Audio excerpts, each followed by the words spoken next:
Shalom. Vamos dar continuidade à leitura. Agora a questão dos juramentos.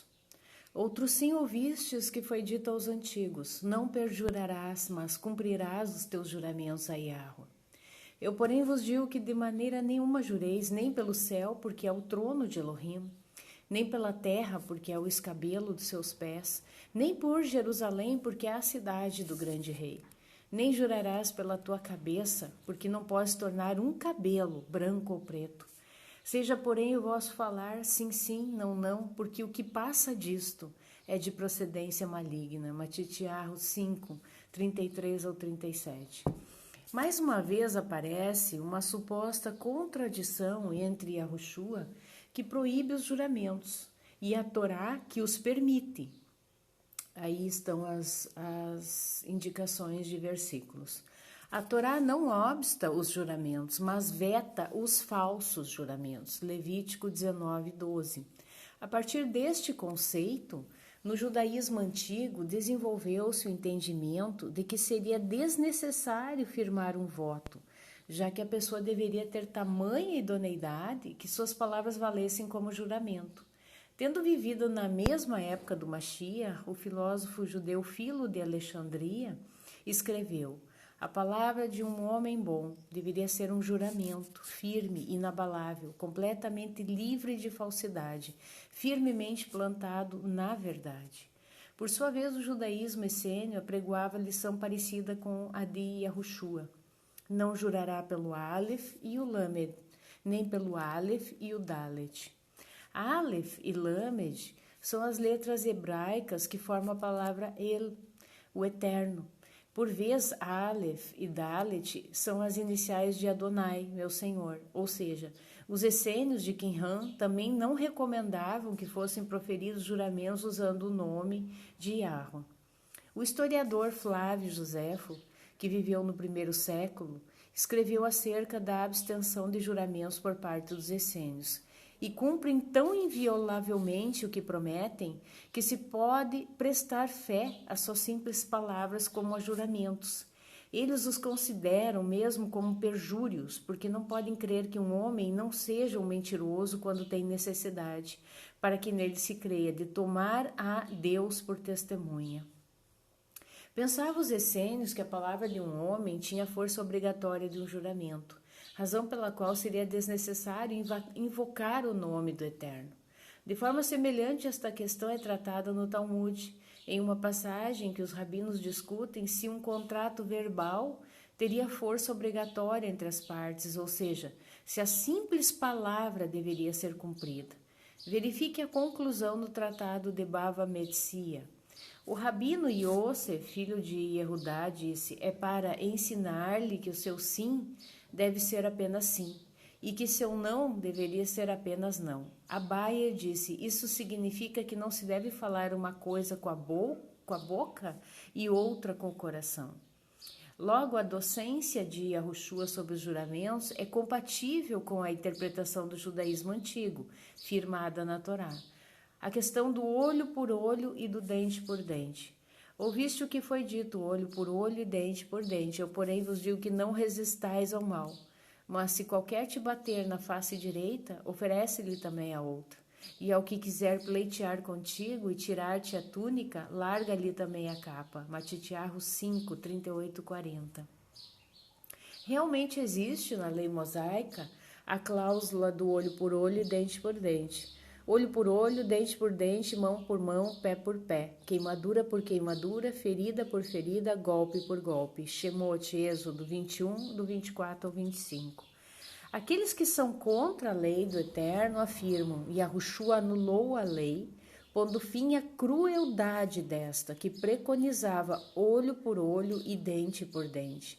O primeiro erro desta colocação está na incompreensão do que significa olho por olho e dente por dente. Equivocadamente pensam os cristãos que na época de Moisés, o Eterno autorizava que alguém arrancasse o olho do outro em pleno ato de selvageria. Olho por olho e dente por dente não pode ser interpretado literalmente, pois se trata de uma expressão idiomática, que simplesmente quer dizer: se alguém cometer um dano contra o trem, deverá compensá-lo por meio de uma indenização proporcional ao prejuízo. Em outras palavras, se em uma briga X arranca o dente de Y, este último terá direito a receber uma compensação financeira correspondente ao dano injustamente sofrido. Atente para o entendimento rabínico. Segundo o Talmud, na verdade, o legislador não quis dizer olho por olho, e aqui vamos dar 2 exemplos para demonstrar que a sua aplicação nem sempre é possível. Supondo que Simão tenha só um olho e que numa briga com Rubem, este o tire. Ficando Simão completamente cego, não se faria justiça tirando um olho de Rubem. O castigo seria insuficiente, pois cegou completamente um homem e ele, o que cegou, não ficou cego. Vejamos o caso contrário. Simão, que tem um olho só, tira um olho de Rubem. Se para castigar Simão, Rubem lhe tira o seu único olho, ele ficará cego, e desta forma o castigo não terá a mesma proporção do delito, porque Simão não cegou completamente Rubem.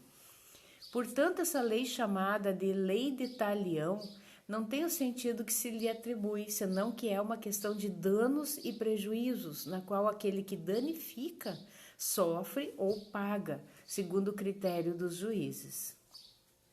Em sentido idêntico, ensina o historiador Geza Vermes.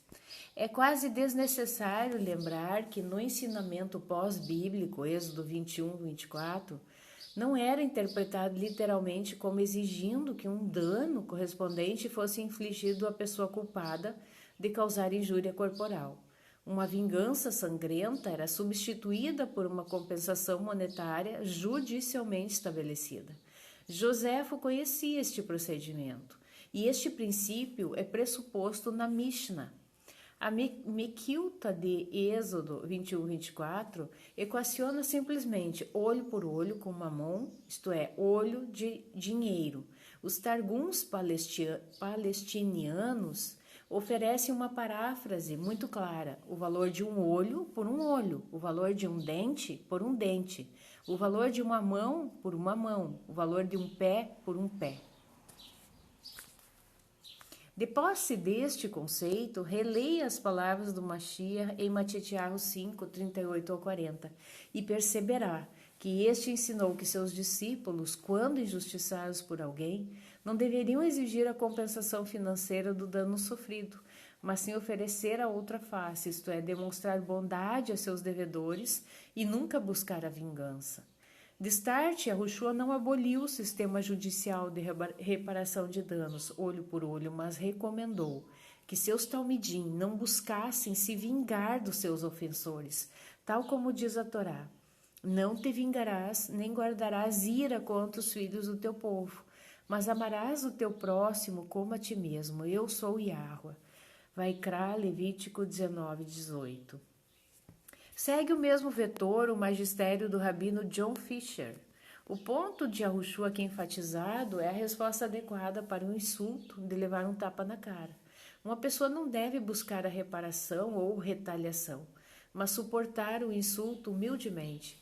Com isso, os rabinos concordaram e aconselham que quem recebeu um golpe na face deve perdoar o ofensor, mesmo que ele não peça perdão.